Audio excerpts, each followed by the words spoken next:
Bagaimana kabarnya? Luar biasa. Yes. Oke, baik, terima kasih. Puji Tuhan. Baik, pagi hari ini kita akan masuk ke pelajaran kita. Kita masuk materi kita hari ini adalah mengenai kurikulum. Kata kurikulum tidak asing lagi kita dengar karena kurikulum ini merupakan bagian daripada perkembangan dalam dunia pendidikan. Nah, apa itu pengertian daripada kurikulum? Pengertian kurikulum ini ada beberapa pengertiannya.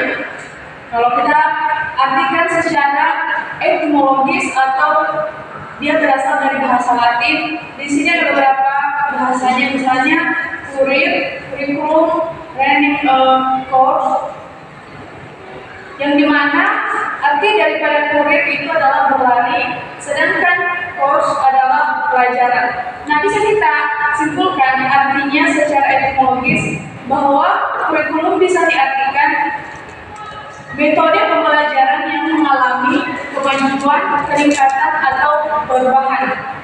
Nah, secara umum apa pengertian dari kurikulum? Nah, secara umum kurikulum adalah rencana atau plan yang dikembangkan di dalam pendidikan. Siapa yang mengembangkan atau siapa yang melakukan perubahan daripada kurikulum itu? Yang melakukan itu adalah lembaga pendidikan, yaitu Menteri Pendidikan, dan bekerja sama dengan setiap satuan pendidikan tertentu.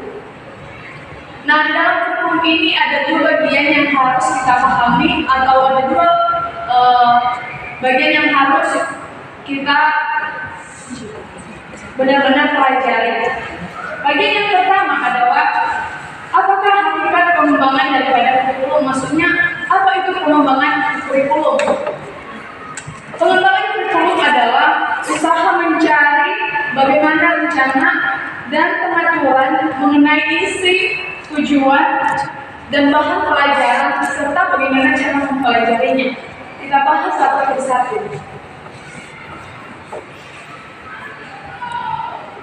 Yang pertama adalah isi. Apa itu isi di dalam proses belajar mengajar? Ya, tentu isi di sini adalah apa yang harus kita pelajari. Apa isi dari setiap mata pelajaran. Kemudian bahan ajar. Ya, bahan ajar adalah materi yang kita pelajari, dan di sini bahan ajar tentu disiapkan juga daripada pengajar, yaitu guru, dan juga untuk lebih dari dipaparkan disitulah peran siswa untuk mencari materi-materi lain. Nah, ketiga ini adalah cara mempelajarinya. Nah, di sini di dalam cara mempelajari ini adanya usaha bagaimana setiap materi itu dapat dipahami oleh anak murid. Misalnya, seorang guru menerangkan atau seorang guru membuat judul. Nah, mungkin secara materi aja siswa-siswa tidak secepat itu memahami. Namun guru di situ harus memikirkan atau guru berusaha mencari akal atau mencari metode. Mungkin dengan cara praktek atau praktek lapangan. Karena biasanya orang-orang kalau misalnya mendengar saja mungkin sebagian besar mengerti, namun tidak semua. Tetapi kalau orang langsung memegang atau langsung melihat atau bahkan merasakan, di situ pasti daya tangkapnya mungkin lebih cepat. Kemudian ada lagi beberapa cara biar setiap materi cepat kita serap atau siswa cepat menyerapnya. Bisa juga dengan menonton video yang berkaitan dengan materi yang dipelajari. Dan kemudian bisa juga didiskusikan karena di situ adanya pertukaran pendapat baik guru maupun siswa dan dengan teman-teman yang lain. Oke, selanjutnya bagian yang kedua adalah ada juga landasan dasar pengembangan kurikulum. Nah, kalau kita berbicara tentang landasan,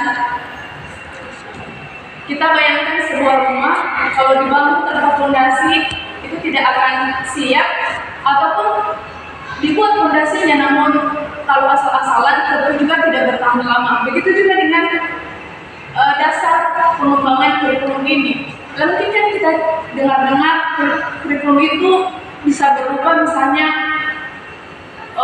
periodenya entah 3 3 tahun, entah 5 tahun. Jadi di situ kan ada perubahan. Namun kita bertanya, apa sih yang menjadi alasan perubahan kurikulum itu? Nah, inilah kita bahas, ada beberapa bagiannya. Ada landasan filosofis, ada landasan psikolog, ada landasan sosiologi, ada landasan iptek, dan landasan organisatoris. Kita bahas satu persatu. Landasan filosofi. Kalau berbicara mengenai filosofi, atau bisa juga sering dikenal dengan istilahnya filsafat. Nah, filsafat ini secara harafiah yaitu filos atau sofia yang artinya cinta akan kebijaksanaan. Nah, dalam kebijaksanaan di situ ada pengetahuan, ada etika, dan ada logika atau adanya pengertian. Nah, mengenai filsafat ini, kalau kita berbicara filsafat berarti itu adanya interaksi antara guru dan siswa, di mana ada guru yang mau mengajar dan ada siswa yang mau diajari. Nah, coba kita bayangkan kalau misalnya tidak ada siswa atau tidak ada guru, tentu tidak ada yang namanya kurikulum. Jadi makanya filosofi atau filsafat ini dikatakan sebagai dasar pengembangan daripada kurikulum. Yang kedua adalah landasan psikolog. Kalau berbicara psikolog berarti mengenai bagaimana pribadi siswa atau bagaimana tingkah laku siswa atau responnya terhadap setiap mata pelajaran yang diterima. Yang ketiga adalah landasan sosiologi. Nah, kalau berbicara sosiologi berarti seorang siswa dituntut atau dibentuk kepribadiannya supaya memiliki kemampuan untuk bergaul dan berperan di dalam masyarakat. Karena pada dasarnya setiap kita atau setiap orang berasal dari masyarakat. Nah, tentunya setiap orang nanti dulu dia misalnya berperan di luar, tapi dia harus mulai dari keluarganya atau dari lingkungannya sendiri. Terus yang selanjutnya adalah landasan iptek.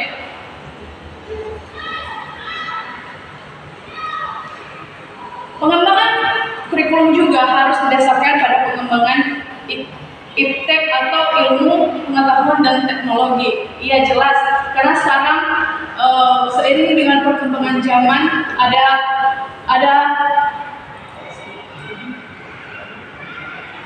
jenis-jenis teknologi yang sangat mempengaruhi proses belajar mengajar. Nah, di situ juga pengembangan kurikulum ini dipengaruhi oleh perkembangan zaman, misalnya teknologi yang kita pakai. Dan yang terakhir adalah landasan organisatoris. Nah, di situ dalam pengembangan kurikulum ini tentu ada organisasinya, maksudnya tentu ada pengurusnya, misalnya dari sekolah dan stafnya juga. Nah, kita simpulkan bahwa kurikulum itu sangat penting di dalam dunia pendidikan karena dengan adanya kurikulum tujuan daripada pendidikan sendiri akan tercapai dengan baik. Sekian materi yang kita pelajari hari ini. Kalau ada pertanyaan dipersilakan. Oke, kalau tidak ada pertanyaan, Ibu akan akhiri. Semoga materi ini benar-benar dipahami oleh anak-anak kami semua. Terima kasih. Tuhan Yesus memberkati.